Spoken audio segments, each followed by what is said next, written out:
Bonjour à toutes et à tous et bienvenue dans ma cuisine. Alors on se retrouve aujourd'hui pour préparer des cookies aux flocons d'avoine. Vous allez voir, la recette est très simple.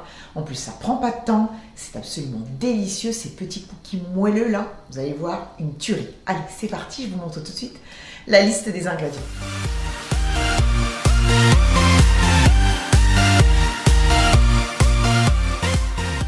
Alors, pour faire cette délicieuse recette de cookies, il va vous falloir bien sûr des flocons d'avoine. Ensuite, je vais avoir besoin de sucre cassonade, de farine, de sel fin, de levure chimique, de noix de coco râpée. Alors, surtout si vous n'aimez pas de panique, je vais vous donner des ingrédients de substitution dans quelques petites secondes, du lait, de la vanille liquide et du beurre fondu. Alors, pour la préparation de cette pâte à cookies, eh bien, rien de plus simple, il y a juste à mélanger tout ce qu'il y a devant moi. Donc, je vais ajouter tout simplement d'abord mes éléments secs. Alors, donc, si vous n'aimez pas la noix de coco, bien sûr, vous allez pouvoir la remplacer par de la poudre d'amande, mais également de la poudre de noisette. Et si vous n'aimez aucun des trois ingrédients, eh bien, vous mettez plus de flocons d'avoine. Donc, je mélange.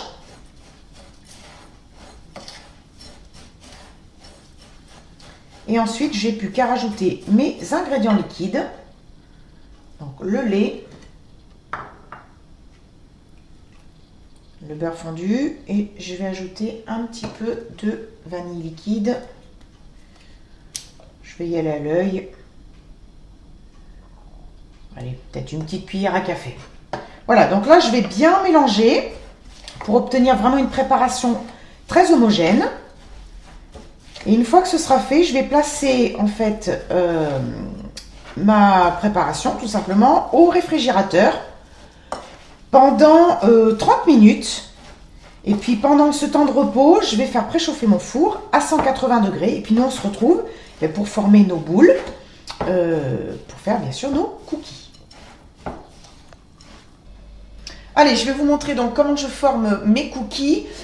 Donc j'ai déjà pris de l'avance, j'ai une plaque qui est en cuisson dans le four. Donc comme vous voyez, j'ai une plaque à pâtisserie, j'ai mis une feuille de papier sulfurisé. Alors je prends une cuillère à soupe, je mets de la pâte. Ensuite, je tasse bien dans mes mains pour former une boule que je roule, voilà. Et ensuite, je vais aplatir. Voilà. Alors, sur une plaque, moi, j'arrive à en mettre 9 parce qu'il faut quand même savoir que ce sont des cookies qui ne s'étalent pas à la cuisson. Voilà. Comme ça. Donc, là, je vais continuer à les former. Juste une petite précision. Si là, je vous ai montré une base, mais vous pouvez tout à fait y rajouter, par exemple, des fruits secs coupés en petits morceaux ou même des pépites de chocolat. Chocolat noir, chocolat au lait ou chocolat blanc, comme vous voulez. Voilà. Donc, pour la cuisson, donc 15 minutes environ à 180 degrés, il faut surveiller. En fait, il faut que vos cookies soient légèrement dorés. Ensuite, une fois qu'ils sont sortis du four, je les laisse sur la plaque pendant à peu près 5 minutes et ensuite, je les mets sur une grille pour qu'ils puissent refroidir. Et on se retrouve tout à l'heure pour goûter. Et voilà, je vous présente mes cookies aux flocons d'avoine. Donc moi, je les ai fait quand même assez petits, mais vous pouvez bien sûr les faire plus grands. Hein. Vous voyez comme celui-là, où j'ai utilisé en fait le reste de la pâte. Alors, ils sont bien dorés dessous. Alors, on va goûter.